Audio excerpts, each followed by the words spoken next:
Okay, podcast episode number 2, which we didn't acknowledge in the first one. We didn't even acknowledge that there was a first episode. We just did a lot of thanking. This time we're going to kind of set the context here. So my name is Adam Lisicki. My wife, Tara Lisicki, co-hosts this podcast with me. Hello.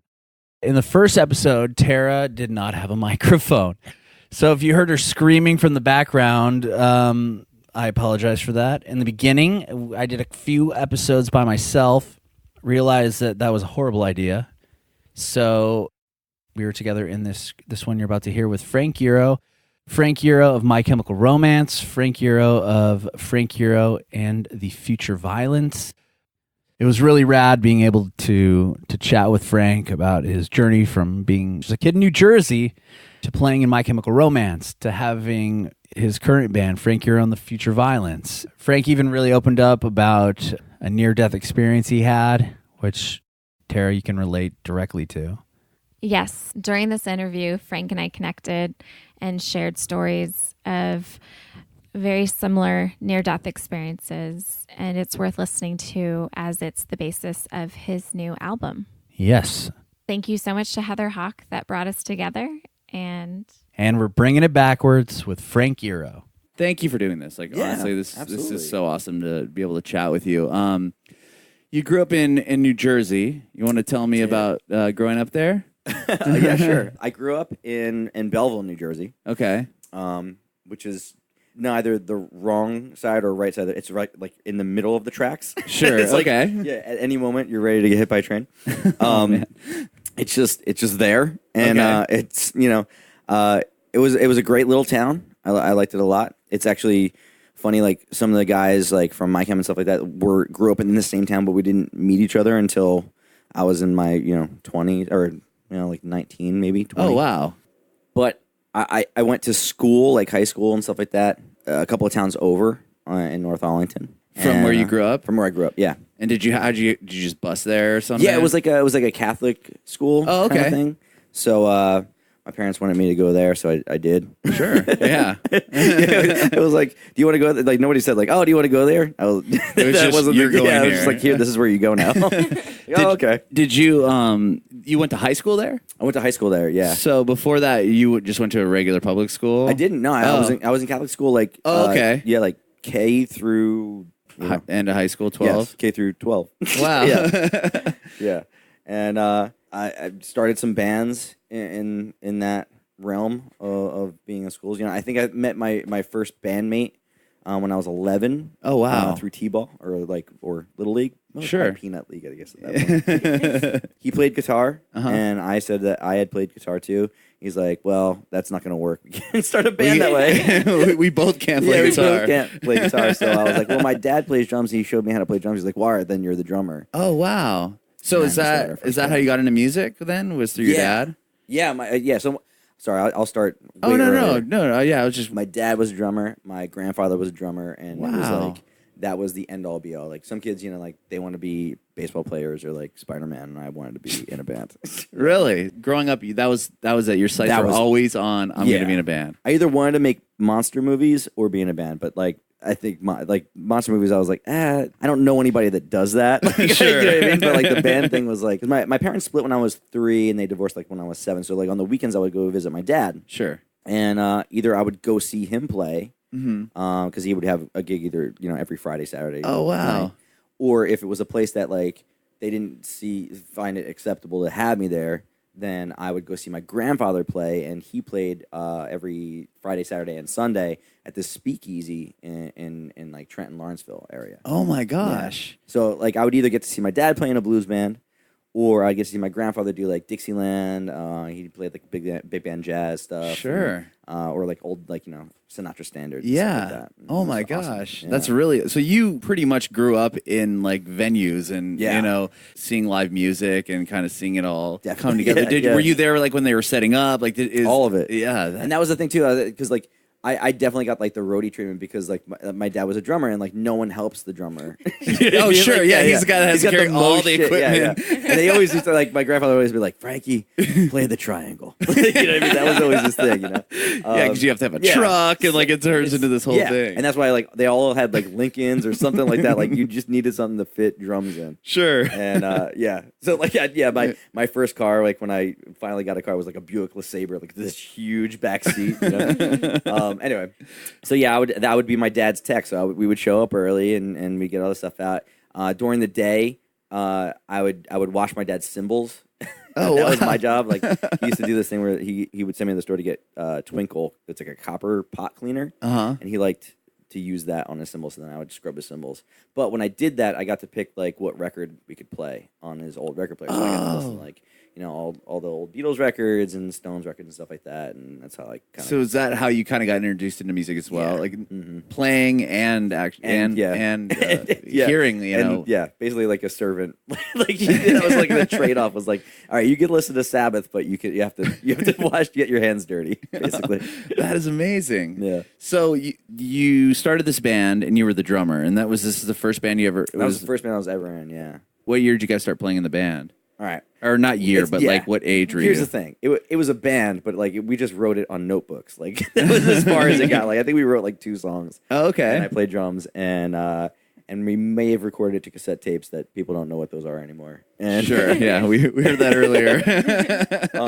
And we tried to book a gig at a friend's party, but she said yes, I think because she felt bad. And then when the party happened, she was like, "There's no way you're playing my party." Really? It was one of those deals. But I joined my first like real band, I guess, freshman year. I was maybe 13. Okay. And then I played my first show, and then I was like, oh, well, now I'm a professional. Like, right. I got this on lock. Well, where do you remember that first show? I do. I actually just found the VHS copy of it. Oh, wow. Like, right before this tour. It was really? Crazy, yeah. So, all right, the way that happened was I met this kid. His name was John McGuire. We all call him Hambone. And he was a senior, and he heard that I played guitar. So he invited himself over to my house one night. He was like, "Hey, listen, like I heard you play guitar. I'm coming over, and I want to see if you can actually play." And I was like, "Oh no, okay." So he shows up, and I mean, like he had his own car, like he had like like mixtapes and stuff like that he would give me. And he was like, "All right, so play something." He's like, so I played whatever Nirvana song I knew at the time. Yeah. And he's like, "Oh, you actually know like how to play chords and stuff like that. All right, cool. All right, well, we're gonna start a band." And I was like, "Okay." I was like, "Who else?" And he's like, "Oh, don't worry about that. I got to figure it out." By the way, we also have a show like in a month. Oh my! Yeah. So he booked us at the junior ring dance at the high school, like in the auditorium. Oh wow! And he filled out the band with like a bass player and a drummer, and we wrote a bunch of songs together in this month period, practiced it, and played a show, which included in the set the Nirvana song that I played for him. Oh, what Nirvana song? I think it was Aneurysm. Oh, rad! Yeah. And I wasn't old enough to be at the dance though, so they let me play, but then I had to leave immediately. Oh, because it was like a junior ring dance. Oh, so and you weren't a junior yet, so they're like, yeah, you can show up and play the gig, but then you have to leave. You can't stay for basically, the dance. You can watch the cymbals and you can listen to music, but you can't be here. Yeah, so it was like that. So you guys played. Yeah. That's really cool. And it was cool. Like people liked it. Yeah. It was really weird. Usually that doesn't go off well. You know what I mean? When you're not very good. Like, you know what I mean? You're not playing songs that people really know. You're playing obscure Nirvana B-sides. Like, you didn't come out and play Smells Like Teen Spirit or something. It wasn't a recipe for they're going to love us. Yeah. What about any slow songs for the dancing? There might have been one or two slow ones that I think collectively everyone was like, "Oh, we got to play this." Oh, okay. Were they covers? Or no, they were just originals? It was very much original. Yeah. Wow. I'm trying to think. It wasn't a long set. I'm saying maybe 6 to 7 songs. But yeah, that was our first show. I mean, that's a good set for joining this band and like him being like, "Oh yeah, next month we're playing." yeah, I know. Oh man, and scared shitless. Totally just been like, "Oh no, what did I do?" Like, why did I tell people I played guitar? But I think that was the thing. Like, if I hadn't been put on the spot and been like, "Hey, listen, like you're in the band now, you're playing the show," like would I have just talked about how much I wanted to do it, or would I have actually done it? I don't know. Like I feel like because he kind of pushed you. He's like, "All right, jump in, jump out." Exactly. And that was the thing about him too. He was just always like this dude with like the top confidence. You could just like if he had something that he wanted to do, he just did it, and he didn't care what anybody thought. It was awesome. Just like off topic, does he still play? And like he still plays. We have a podcast together. Do you really? Yeah, we started. Oh, that's awesome. Him and my friend Sean, who writes comics. We have a podcast called Casual Interactions, and yeah, he still does whatever the hell he wants. It's amazing. That is amazing. Yeah. So from there, you're in high school, and then that band, you guys just kind of that band dissolved, and a few people from that went on to form like another thing. We did a couple demos, ended up recording at Nada Studios, which was a studio in upstate New York that a couple of eyeball bands recorded at. There was a band called Humble Beginnings, that was pretty big in the scene at the time, and they signed to Eyeball and they recorded at Nada. So of course we were like, oh, we got to go to Nada and record there. Flash forward, that band dissolved again, and then I formed another band called Pensy Prep. We signed to Eyeball, also recorded at Nada. Okay. And with Pensy Prep, was that when was like your first kind of like tour? As far as like, was that around before you? Was that before you guys signed to Eyeball? Was that like? It was around the same time. Around the same time. I think it was like right before the record came out. We got a van.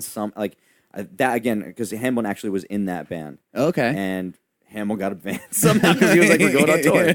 We're going on tour. And he somehow finagled a way to like sell his car and have his dad like kick in some money. And like, of course, like, whatever lint was in our pockets, we threw in. And we got this school bus, basically like van, like a yellow mustard colored van. Wow. And we put stickers on the front that said Pensy Prep. And we went out on tour and we had a show booked with, I think it was with La Savvy Fab at the 7th Street entry in Minnesota. Okay. Right?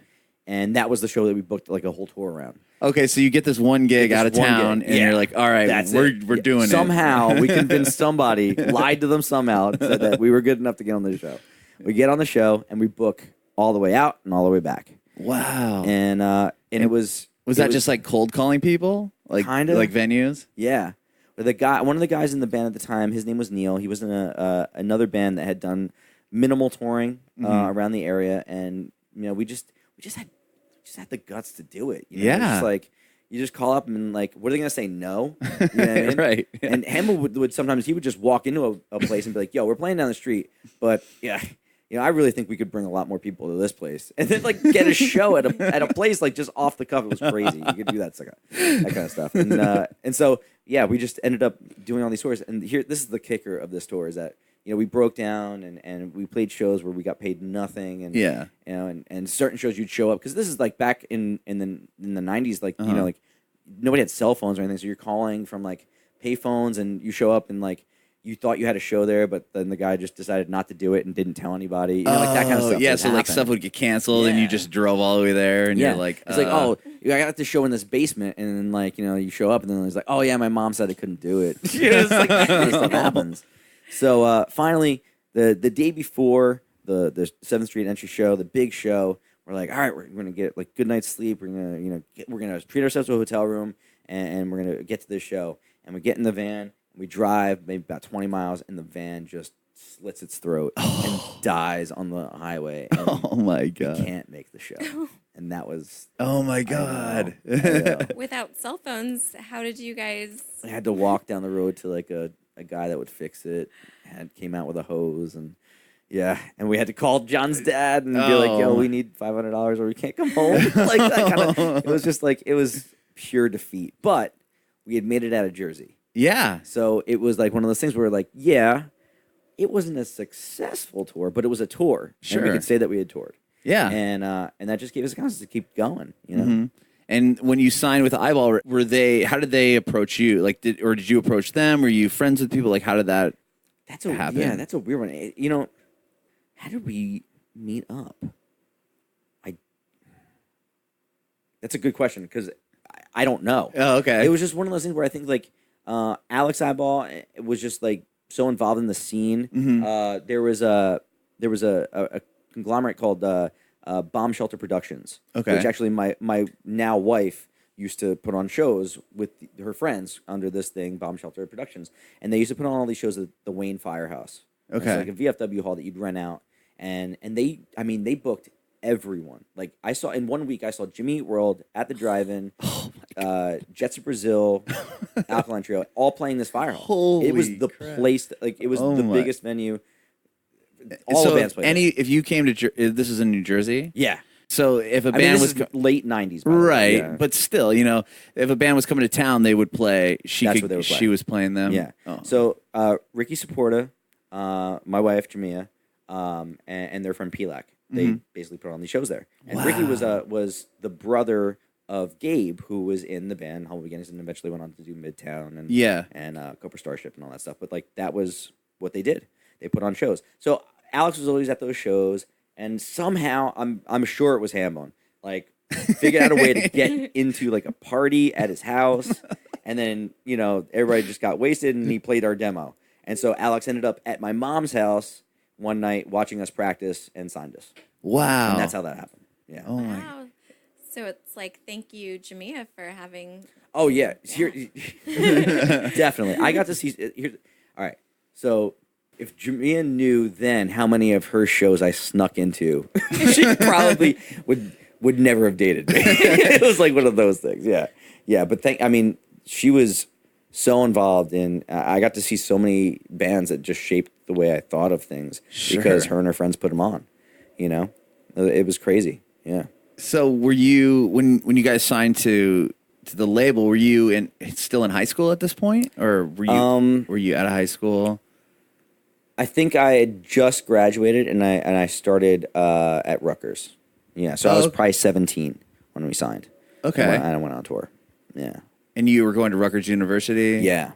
Did you have like if the music career didn't work out, like you're going to college, like did you have any like idea of your ambition there? I went to college for art. Oh, like, really? That's so stupid. Like, yeah, I'm gonna, like, think about that. Like, I'm either going to win the lottery or I'm going to be like, or I'm going to win the scratch-off lottery. It's like one of those things. Like, the backup plan was also art. Like, that's like, rad, though. Yeah, but at the same time, like, my parents, I'm sure, were like, you maybe pick something that you could make something. Like, a backup plan is what it's called, a backup plan, because if one doesn't succeed, you're not going to pick another one that's not going to succeed. Sure.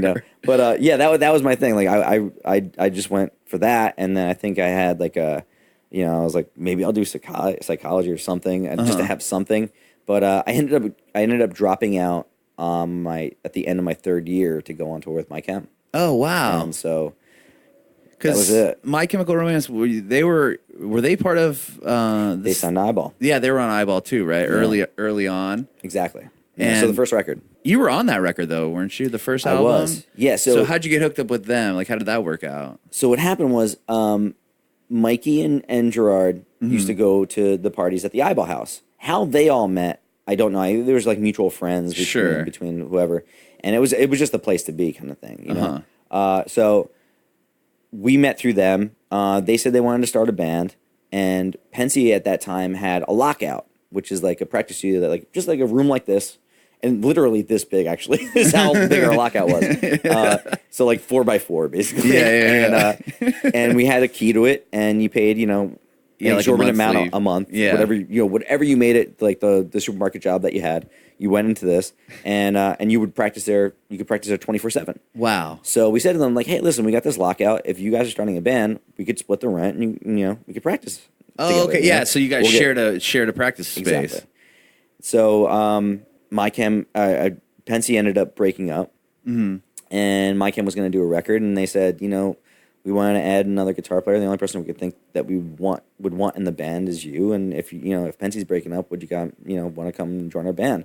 And I was like, yeah, absolutely. I was like, you guys are my favorite band, so like that makes sense. Yeah. I joined the band, had a couple of practices. We recorded at Nada Studios again. Wow. And that's all. That's the history. Yeah. Kind of crazy. That is crazy. It's a lot of like right place at the right time kind of thing. Yeah, but like if you were just some guy that could kind of play guitar, the guys in My Chem were Probably not. You wouldn't have gotten signed to the label and that whole thing. But it's a lot of this. Like it's a lot of like John saying, "Hey, you're joining a band. You're playing your first show." Jamia putting on shows and like I'm going to them, and somebody being like, "Hey, like you're joining our band." And like that, it was like a lot of that. You're right. Cool. So with My Chemical Romance, when you guys put out that first record, was that your first? Was that still like a smaller tour, or was that your first kind of big tour? We started out real small. Sure. You know, I think it's funny. I like a lot of people say like, oh, was there like a defining moment of like, you know, when you felt like things were going to change? And yes. Okay.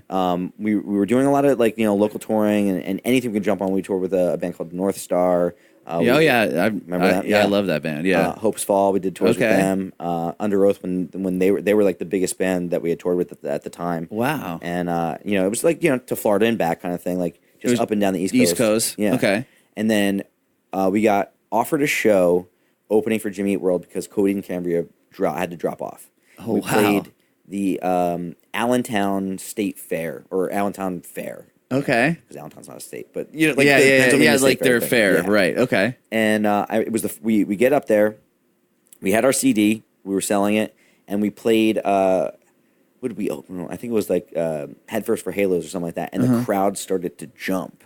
Whoa! And it was like, oh shit! Like this is it. This is our moment. And you know, there was just a sea of people. We had never played to that many people. I'd never played to that many people in my life, and that was it.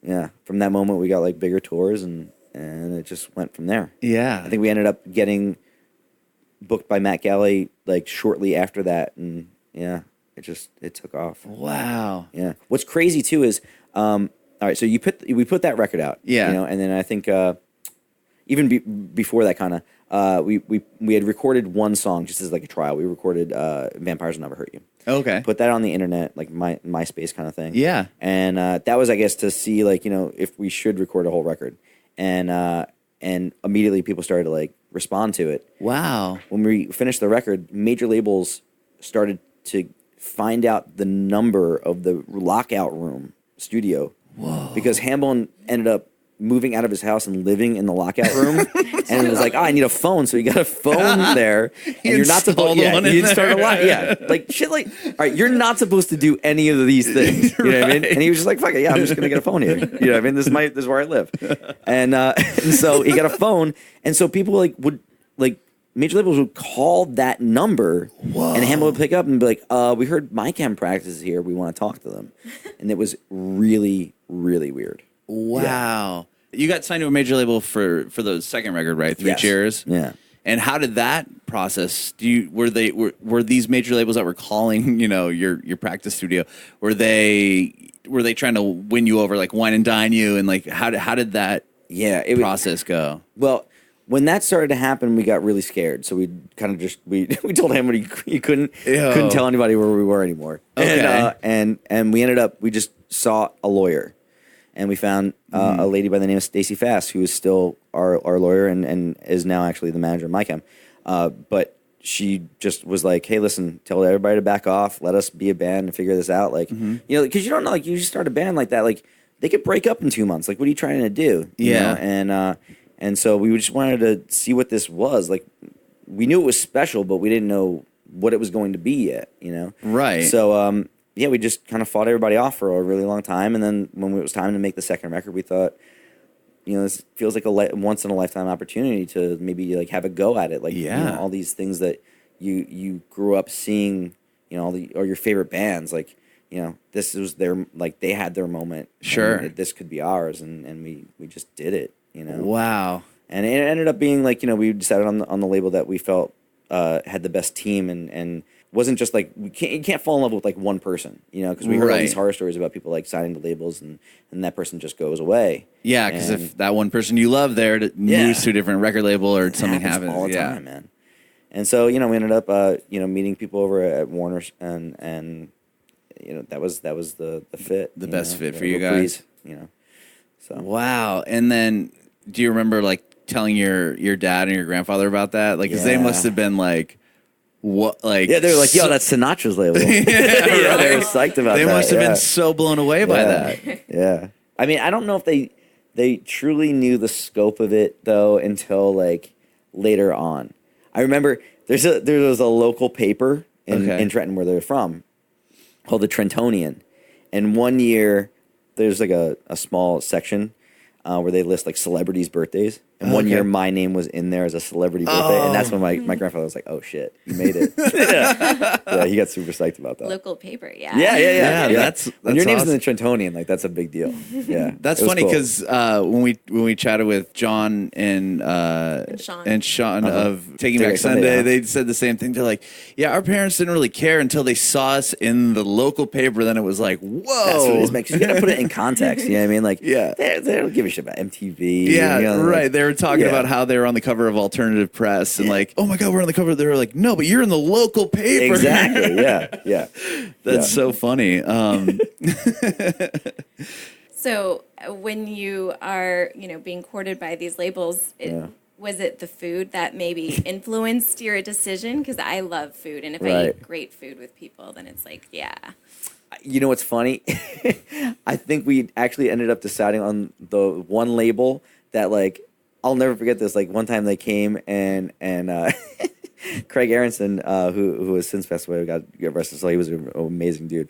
But he ordered pizzas, and they wouldn't take his credit card, so we had to pay for the pizza. So yeah, I think they tried to wine and dine us, but we ended up like they weren't the most suave at bringing us food. That's amazing. Yeah. So we just really liked the label and the people there. So like that was the kind of thing where like, we saw a lot of our friends like, going and like really, getting treated to like, like, oh, just, go shopping and sure. Like those were the days of that, like where like the label just puts on a card and you go get as many CDs as you want, or like go get clothes, or go get fancy haircuts. I remember one band got like really fancy haircuts. We're like, that's so crazy. But yeah, we didn't get much. We had to buy our own pizza. Oh, that's funny. When you set off on your first like major, tour with MyChem, speaking on the food, are there certain cities that you still like, what's your favorite? Like for here in San Diego, it's like people come here and they're like, oh, I got to get the Mexican food. Yeah, like, but here's the thing. It's funny that you say that and this has nothing to do with MyChem. The last time, all right, I think it was like 3 years ago. We were staying at like a Hampton Inn or something, like just on the highway. I was looking for a place to go get coffee, and I started to walk down the street, and I ended up running into this place called the Waffle Spot. Okay, and it's attached to a hotel, and it like there's a huge like caricature like or statue of a waffle, just like a prince. He has a crown and like a fork. Like saber, you know what I'm talking about? No, yeah, I would eat there. Yeah, well, I immediately was like, oh, well, I have to eat here, And but you walk into the hotel and it feels like a Tarantino film. Like it's a very much like this like 70s like it. I don't know. Like it reminded me of the stories that I would hear of like my dad and my grandfather, like when my dad was young, like going down to Florida, like, in the 60s and 70s and like, going to these hotels, like these family owned hotels and staying there for like, a week at a time, and you eat at the hotel and all that stuff. And it just felt so cool. And I loved it so much. And like the decor is like, it's really kitschy, but it's awesome. Like there's like, paintings on the walls of like this waffle kingdom. This sounds so ridiculous, but it's amazing. Yeah. And today, like when I first went, I called my wife and I was like, dude, I'm at this place called the Waffle Spot and I love it so much. It's in San Diego and I want so bad to like take you guys here one day. And today I took my family to the Waffle Spot and they had like a guy dressed like a waffle. He came out and I took pictures with my kid. It was amazing. And it's delicious. If you like waffles, that's amazing. It's the place to go. And and I just realized too that like people are starting to find out about it. Like there's a band called Mineral. You guys know that? Yeah. Oh, yeah. So they're touring again, and they just posted that they were at the Waffle Spot too. And I was like, really? oh man, yeah, because they just played here. They played a couple shows months here. ago, right? Yeah, sure. So it's the Waffle Spot, and all right, so the Waffle Spot's open like from like 7 to 2. At 2, I think it's like the Amigo Spot open. And that's the Mexican restaurant next door, and they have like a little like. Not a waffle, but it's like a donkey character and stuff. But he's called Spot, and he's got spots all over him. And I haven't had the Mexican food yet, but I like the waffles. That's awesome. Yeah. Did they do something special for your son's birthday? Yes. Yeah, because we were here last night when you played, and you said you wrote that song for him. Yeah. Well, I wrote that song with my daughters because they were. All right. So here's the thing. My daughters. Lily especially, I think, started this where she would get upset when somebody wasn't sharing. So she started to sing this song, "Best Friends Forever," but not now. And she would scream it in the other one's face, basically. So my idea was, I was like, all right, so how do we make this less like offensive and turn it into a positive thing? I was like, all right, let me get my guitar out. Let's figure out this song and let's write it together. So we wrote this song together called Best Friends Forever. And ended up recording it with them in my basement, released it and stuff like that. Ended up re-recording it later on an EP that I did with Steve Albini, and it turned into like a real song. And I love playing it, and Lily likes when I play it. And so, yeah, I dedicated it to him last night because it was his 7th birthday. Yeah, but we had like a party back here, and we had a pinata and stuff. It was really fun.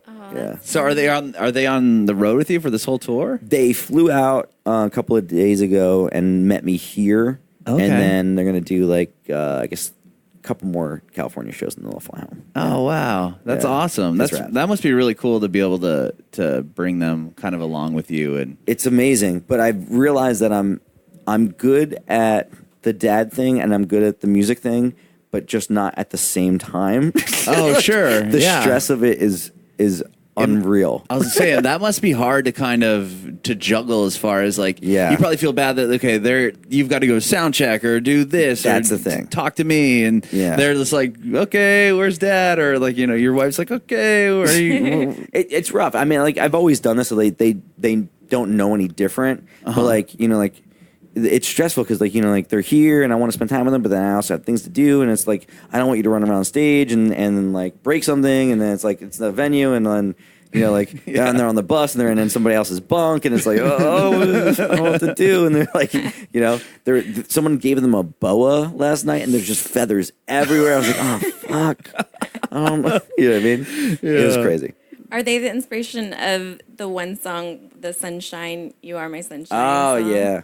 Yes, yeah. The idea of covering that song definitely stemmed from them too. I remember my stepmom, her mom gave Miles actually this little singing flower, and it was like one of those things. That, like, it moves around, and it would sing "You Are My Sunshine." And what's funny about that is that song in actuality is super depressing. But you only get the chorus on like the kid toys. Yeah. Oh, right, of course. Yeah. You don't get the full scope of it. So I was like, oh man, I love that song. Like a lot of people have tried to I've thrown their hat in the ring of doing that, and I think it'd be really fun to give my 2 cents on it. So yeah, we ended up doing that, and that's on the same EP with Best Friends. Yeah. Yeah, and you have a new record coming out. Yeah, 31st of May. It's called Barriers.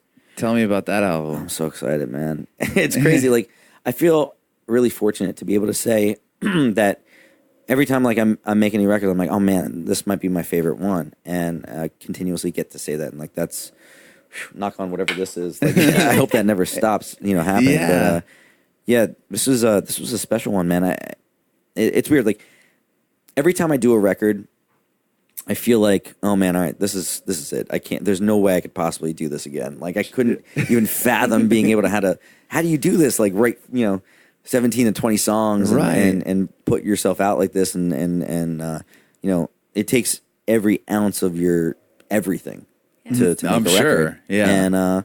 And when I was writing this one, a couple of years ago, I had this like really crazy accident happen in Australia.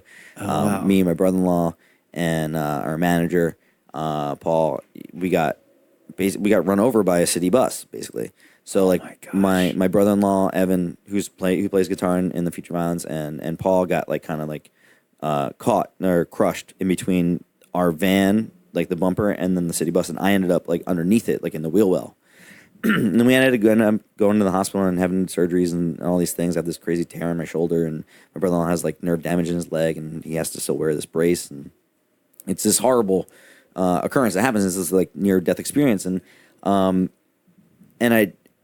I tried really hard to like kind of like get us physically past this so that we just get on tour and like maybe things would be better. You know what I mean? Sure. And so that's how we ended up being able to tour on parachutes. But I think we maybe tried to do it a little too quickly. So when the touring of that album was done, like I think we were just kind of shell shocked by all of it. We still hadn't really dealt with all the shit that happened, and there was the psyche of what we had gone through. And I knew that I had to address it on this record, but it was such a wall that I had put up. Like I was like, everything that I came up with didn't feel like it was like good enough or explained it well enough, Yeah. And so I just kept saying like, maybe it's not time. Maybe it's not time. Maybe I can't do this. And what ended up happening was there was a couple of musicians that I really wanted to work with. Some people that I had met back in like the 2001 time. Sure. Tucker Rule, who plays drums in Thursday. Yeah.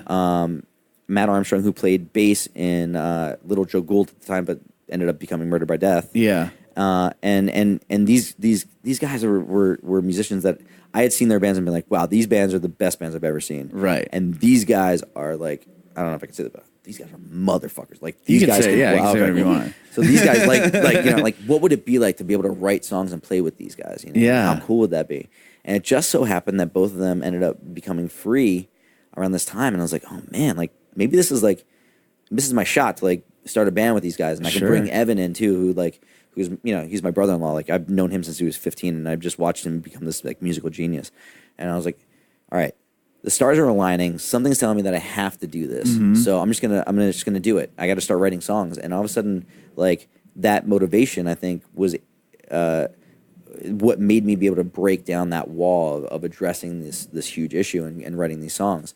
And as we started to get into the writing process, the fifth member, her name's Kaylee Goldsworthy. She's a multi-instrumentalist. She plays keys and violin and guitar and everything. She sings beautifully.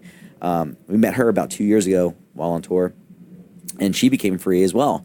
And so I was like, oh man, like this is too weird. Like there's no way that this should all be working out. You know what I mean? Right. And so we started to write these songs, and stuff started to pour out of me, and we made a record together that I never thought I'd ever be able to make, and it's one of the most proud things I've ever done. Like it's like kids, and yeah, it's pretty awesome. Wow. That's amazing. Yeah. Well, so did you have like an out of body experience during that time? Because during the writing or during the accident? That accident, like, well, you could tell them about. Do you have one? Well, in 2001, I was hit by a car as well, and I broke my neck, and I'm still not over it. So it's you don't, and you feel like people want you to say like, oh yeah, I'm past it, like I feel so much better now and all that stuff, but you don't. No. Yeah.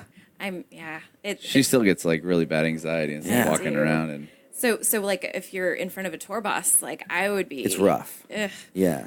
But I actually had to go back to Australia to meet with doctors right after finishing this record, and we were there for a week, and it was a week-long panic attack. Yes. I couldn't even to bring myself to walk out of a building to just be on a street there took everything I had, and it was horrible. It was the worst experience of my life.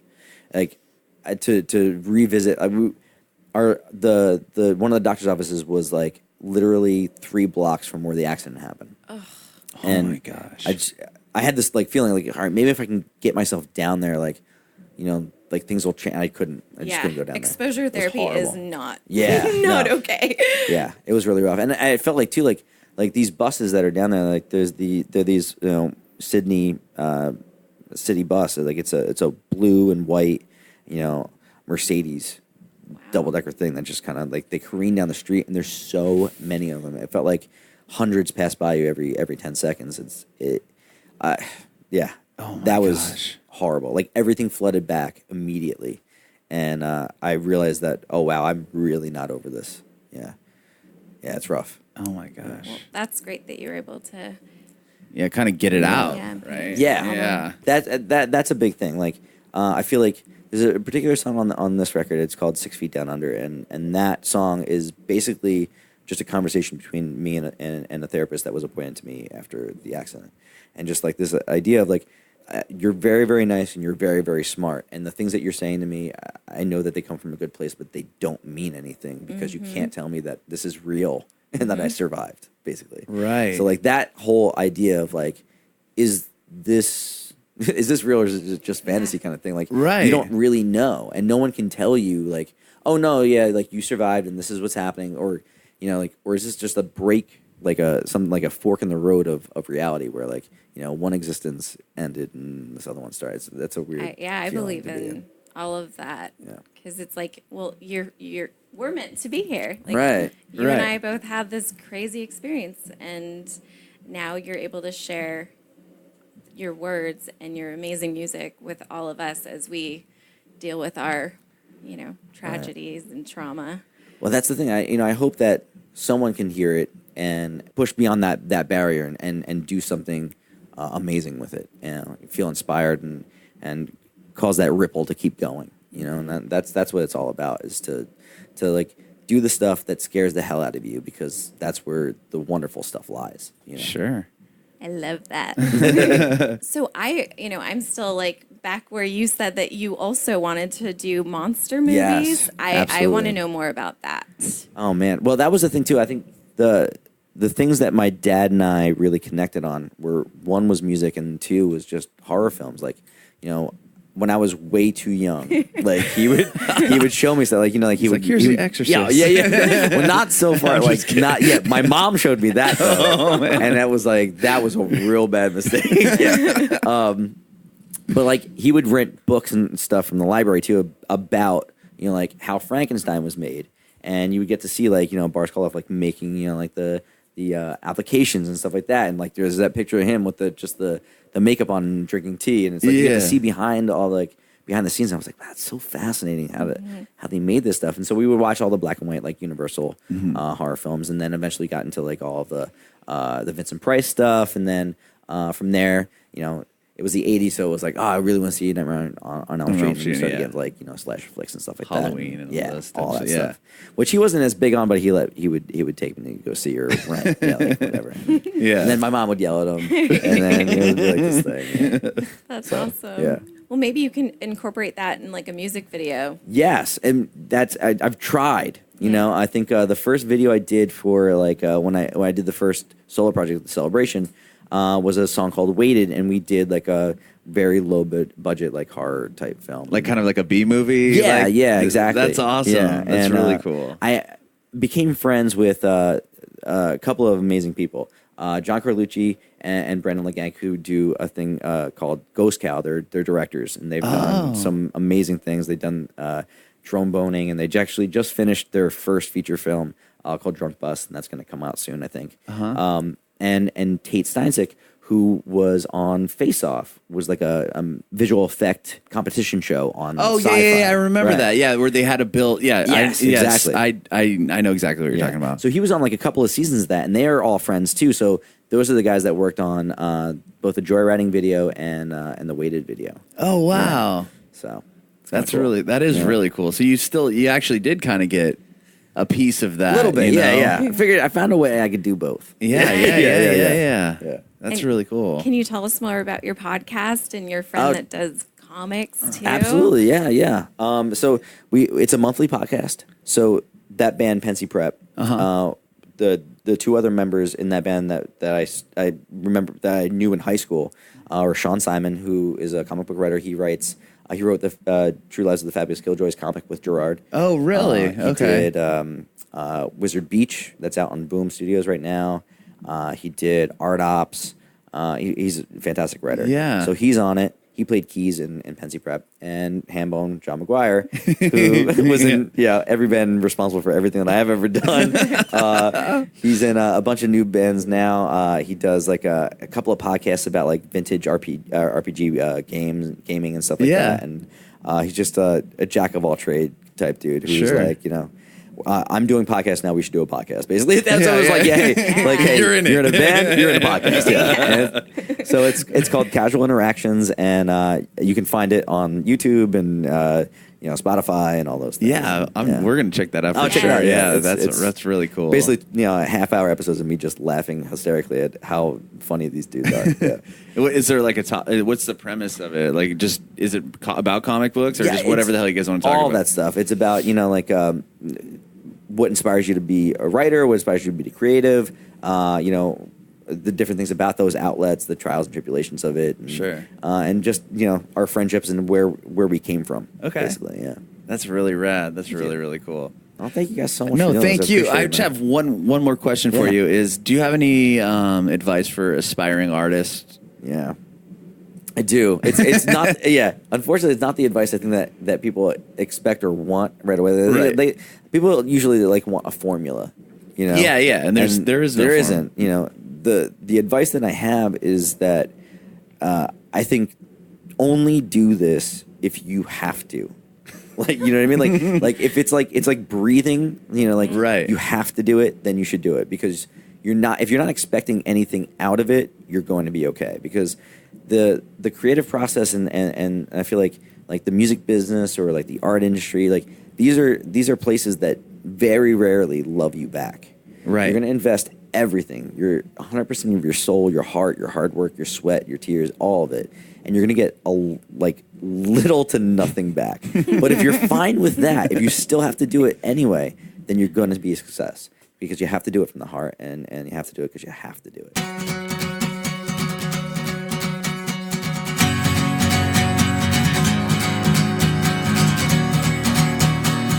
Bringing it backward.